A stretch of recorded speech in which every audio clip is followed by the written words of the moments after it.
My name is Chris Roberts and I'm the current chair of the European Working Group with Alzheimer's Europe.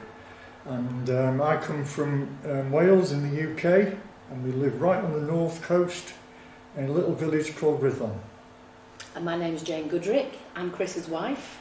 We are legally married, and I kept my maiden name. I also live in Wales with Chris on the North Wales coast. I think it's very important for any expert by experience and to be involved in any research that's around them. It's very important to hear from the expert by experience. We can save people money, we can be at the research from the very beginning. We live with the illness, so we can make we can add to whatever the professionals. I think it's a great pairing that you have the professionals and the lived experience and the people affected by and living with. And a research project like EU Fingers, I think it's a great project. It's trying to slow down, to catch people in early symptoms and then slow down the progress or even stop it, which is even better.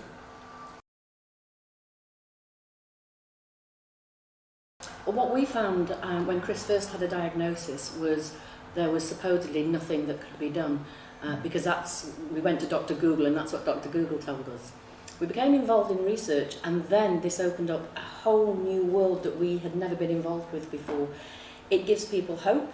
It gives people, even if there's nothing that can be done about the particular condition, then you're contributing to the future generations of whatever that condition may be. In our case, it's dementia, because Chris has mixed dementia, Alzheimer's and vascular. And with regards to EU Fingers, the methodology behind that, it's good for you anyway, even without a dementia condition. If it can help the dementia condition, fantastic. But even without that, it's just very good and a healthy project overall. So why wouldn't we do it? I know more than anyone why brain health is important, because I'm losing my brain, as it were. I'm being dismantled bit by bit, so I know better than anyone. And if we all look after our brains, with a diagnosis or without, then it's going to make a huge difference to your life. It can slow down the progression if you have got any of the dementias. And even if you don't get a dementia, you should be looking after the biggest organ in your body that helps everything. Yeah, why wouldn't brain health be important? As I said, if you're keeping your brain healthy, you're keeping the rest of you healthy. There's that saying, what's good for the heart is good for the brain.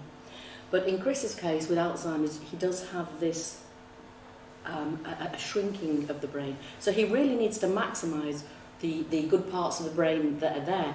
So let's keep those firing on all cylinders. Let's keep those as healthy as possible for as long as possible, because we do know where the trajectory of this condition may lead us, but let's prolong the time until we get there.